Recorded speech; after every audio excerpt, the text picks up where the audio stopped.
Thank you. బాగుంది. ఈ సంక్రాంతికి ఫస్ట్ టచ్ బాగుంది.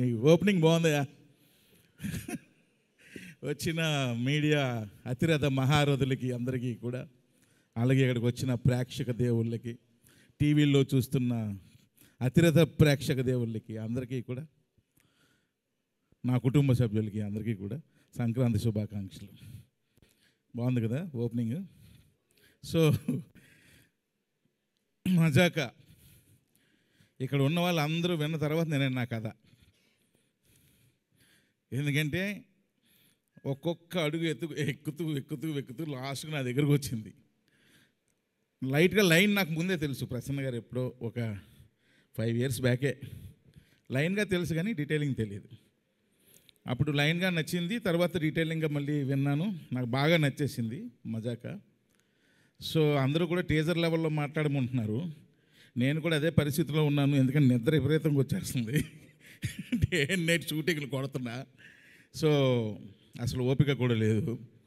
మజాకా గురించి సింపుల్గా చెప్పాలంటే, అగా ముందని కూర్చున్నారు కదా ఒక 2 కపుల్స్, వాళ్ళు చేసే మజానే సినిమా. వాళ్ళు నలుగురు ఏ విధంగా కొట్టుకు చచ్చారో ఈ మజాకలో కనిపిస్తుంది. కలవడం కోసం కొట్టుకు చేస్తారు వాళ్ళు, విడిపోవడం కోసం కాదు. సో యాక్చువల్గా ఇక్కడ సౌండ్ సిస్టమ్ బాగాలేదు, మీకు కరెక్ట్గా అర్థం కాలేదు, కానీ మీరు ఇంటికి వెళ్ళి మీ యూట్యూబ్ ఓపెన్ చేస్తే డైలాగ్ పంచులు అయ్యి మీకు బ్రహ్మాండంగా అర్థమవుతాయి. సినిమా అవుట్ అండ్ అవుట్ మొత్తం కామెడీయా, చాలా full comedy, family entertainer. Rao Ramesh గారు చూసారుగా, ఎగురుతంతున్నారు లుంగి ఎత్తి మరి. So full family entertainer. అయితే ఈ సినిమాకి అన్సు లాంటి, ఎప్పుడో నేను యంగ్స్టర్గా ఉన్నప్పుడు లేదా నా చిన్నప్పుడు నాకు గుర్తులేదు, మన్మధుడు సినిమా చూసి ఏంద్రా ఈ అమ్మాయి లడ్డులాగా ఉంది అనుకునేవాడిని. అప్పుడు ఆ అమ్మాయిని చూడడానికే మన్మధుడు సినిమాకి వెళ్ళిపోయేవాళ్ళం. మూర్తి గారు కరెక్టేనా? మూర్తి గారు, ఈ అమ్మాయి అనకాపిల్లో మనం అమ్మాయిని చూడడానికే ఓ రేంజ్లో ఉండేదే బాబు, మీకు తెలియకపోతే ఒకసారి పెట్టి చూడండి, నెక్స్ట్ లెవెలే. సో అలాంటి అమ్మాయి ఒక్కసారి ఈ సినిమాలో హీరోయిన్గా కళ్ళ ముందు రాబోసరికి అసలు ఏంది ఇది నిజమేనా అనిపించింది. ఇప్పటికీ అలాగే ఉందా? కొంచెం సన్నబడింది, నేనే కొంచెం తిని పెంచమ్మా, తెలుగుకి సరిపోదు, కొంచెం అన్నీ కొంచెం ఎక్కువ సైజుల్లో ఉండాలని చెప్పా. పర్లేదు, కొంచెం ఇంప్రూవ్ అయింది, నెక్స్ట్ టైంకి బాగా ఇంప్రూవ్ అవుద్ది. అలాంటి అమ్మాయి మళ్ళా మజాకాకి ఎంటర్ అవ్వడం నిజంగా చాలా హ్యాపీగా ఉంది. సినిమాలో కూడా మన్మధుడిలో ఏ రేంజ్లో అమ్మాయిని ఫీల్ అయ్యారో మజాకాలో కూడా అలాగే ఫీల్ అవుతారు. కాకపోతే అక్కడ నాగార్జున గారి పక్కన, ఇక్కడ రావు రమేష్ గారి పక్కన. సో ఎక్సలెంట్గా చేసింది. కాకపోతే పాపం అంతా లండన్ ఇంగ్లీష్. ఇప్పుడు వరకు ఇన్ని రోజులు షూట్ చేసాం కానీ గుడ్ మార్నింగ్ తప్ప ఏ మొక్క నాకు అర్థం అవ్వలా ఏం చెప్తుందో. అంత అంటే ఇంగ్లీషు నాకే అంతంత మాత్రం వచ్చు. ఈ అమ్మాయి జెట్ స్పీడ్లో మాట్లాడుతుంటుంది, అది మామూలు రేంజ్ కాదు.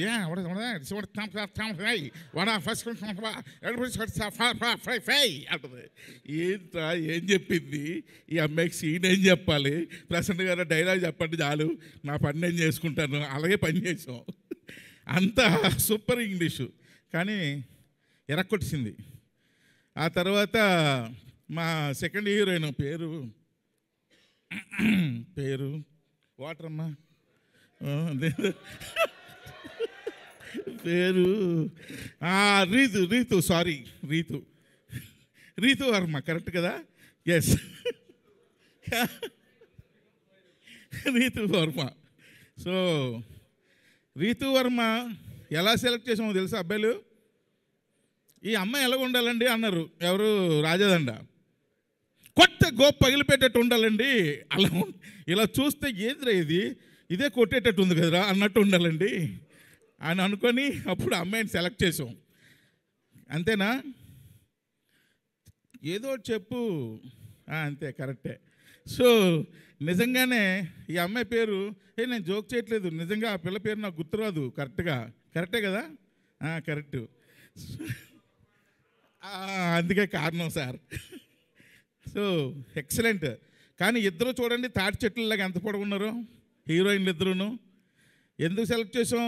వాళ్ళిద్దరికన్నా పొడవుకున్నాడు మా హీరో సందీప్ కిషన్. సో సందీప్ గారు ఎన్నోసార్లు సందీప్ గారు నేను సినిమా చేద్దాం ఎప్పటి నుంచో మేము వయసుకు వచ్చాం సినిమా అప్పటి నుంచి. ఆ తర్వాత అలాగ భగవంతుడి దయ వల్ల ఒక్కొక్కటి స్టెప్ బై స్టెప్ ఎత్తుక్కుంటూ వెళ్ళిన తర్వాత మరలా ఈ సినిమా సందీప్ గారు అడగని ఒక్క క్షణం కూడా ఆలోచించలా. ఎందుకంటే పాపం ఎన్ని సంవత్సరాల కళ అయింది ఈ సినిమా చేయాలని. సో ఈ టైంలో నేను నో చెప్పడం కరెక్ట్ కాదనిపించింది. నేను ఒక గుడికి వెళ్తుంటే రావు రమేష్ గారిది ఒక సింగిల్ పోస్టర్ పడింది, ఒక సోషల్ మీడియాలో చూసా. రమేష్ గారు హీరో అయిపోయారు సార్ అన్న. అప్పటికి ఇంకా ఈ సినిమా గురించి ఆయనకి తెలియదు, అంటే సినిమా గురించి తెలుసు, నేను చేస్తానని తెలీదు. అవునా సార్ అంటే, అవును సార్ హీరో అయిపోయారు, మనం సినిమా చేస్తున్నాం సార్. ఆ గుడి దగ్గర నుండి ఫోన్ చేశా, చాలా హ్యాపీగా ఫీల్ అయిపోయారు. సో ఎనీహో ఈ మజాకా సినిమా నిజంగా ప్రసన్న గారు ఇందాలు చెప్పినట్టు అదే దాని అంతటా అదే వెళ్ళి అందరినీ పిక్ చేసుకుంది. రమేష్ ఇట్రా అమ్మా, లండన్లో ఏం చెప్తాను ఇట్రా, నువ్వేంది నీ గోలేంది ఇట్రా అని చెప్పి సందీప్ గారిని అందరినీ ఒక్కొక్కరిని పిక్ చేసుకొని అది మజాక లాస్ట్ అండ్ ఫైనల్గా ఎక్కడరా నా కొడక అని చెప్పి నన్ను ఒక్కటిదాన్ని గేమ్లోకి తీసుకొచ్చింది. సో ఎందుకంటే అందరికన్నా మజాకా ప్రాజెక్ట్లోకి లాస్ట్ వచ్చింది నేనే. సో అలా ఈ సినిమా స్టార్ట్ అయింది. తమ్ముళ్ళు చెప్తున్నా, ఏమి ఎగురుతాయి? సీట్లు ఎగురుతాయి. సీట్లు కాదు, ఆ గేట్లు పగులుతాయేమో అని డౌట్ ఈ సినిమా రేపు రిలీజ్ అయిన తర్వాత. అంత కామెడీ ఉంటుంది సినిమాలో, ఎక్సలెంట్గా ఉంటుంది. ఎవ్రీ సీను ప్రసన్న గారు ఎరక్కొట్టారు, డైలాగులు ఒక రేంజ్లో రాసేసారు ఆయన. సో ప్రతి సీను అది ఇదని లేదు. అలాగే ఎమోషనల్ సీన్స్ కూడా రావు రమేష్ గారు, అంశు గారు ఒక సీన్లో యాక్ట్ చేశారు. అలాగే రావు రమేష్ గారు, మా పేరు మర్చిపోయాను, ఏం పేరమ్మా, కొంచెం రీతు గారు అసలు ఎక్సలెంట్గా యాక్ట్ చేశారు. అలాగే మదర్ సెంటిమెంట్లో మా హీరో ఫైట్ ఉంటుంది, ఫైట్లో ఏడుపు వస్తుంది, అలా చేశాడు, ఎక్సలెంట్గా చేశాడు మా హీరో. సో కాబట్టి పర్ఫార్మెన్స్లో ఎవరికెవరు తగ్గలేదు మూర్తి గారు. నన్ను ఇన్వాల్వ్ చేయొద్దు త్రినాథరావు గారు. ఏంటి మూర్తి గారు, నన్ను ఇన్వాల్వ్ చేయొద్దు రావు గారు అంటున్నారు ఆయన. మూర్తి గారు ఎవరినైనా మర్చిపోవచ్చు కానీ మిమ్మల్ని మర్చిపోకూడదు, ఎందుకంటే మీరు నేను ఒకే ఊరోళ్ళం. కాబట్టి సినిమా ఫుల్ ఫ్యామిలీ ఎంటర్టైనర్. అలాగే మన నిజార్ నేను లోకల్ ఎంత అందంగా ఉంటుందో లడ్డూలాగా, ఈ సినిమా కూడా అదే విధంగా లడ్డూలాగా ఉంటుంది. బ్రహ్మాండమైన ఫోటోగ్రఫీ. ఇంకా భీష్మాచార్యుడు, మా పూజ్యుడు, మా ఆద్యుడు సాయి కృష్ణ ఆయన. సో వీటన్నిటికీ మించి ఈరోజు రాజాదండ, నాకు రాజాదండ అని ప్రసన్న గారు పరిచయం చేశారు. బట్టి విక్రమార్కుడు అంటారు కదా, అలాగా 2 నెలలు తిరిగాడండి మా ఇంటి దగ్గరికి. పాపం 2 నెలలు ఎదురుంటే కాఫీ షాప్కి రావడం, ఫోన్ చేయడం, సార్ ఒక్కసారి మాట్లాడాలి సార్, ఒక్కసారి మాట్లాడాలి సార్. ఆయన ఓపిక నిజంగా చెప్పుకోవాలి.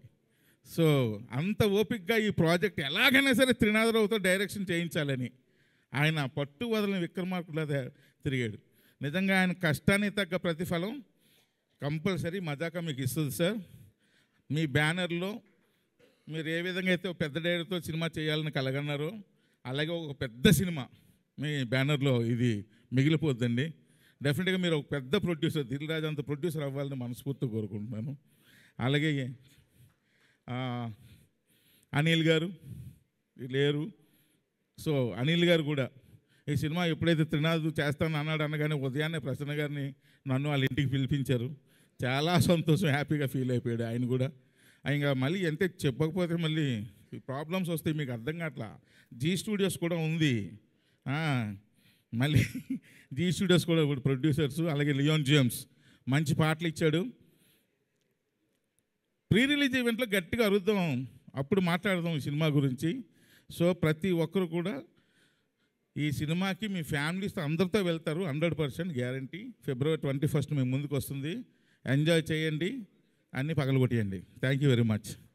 థ్యాంక్ యూ అండి, thank you so much. And once again happy Sankranti.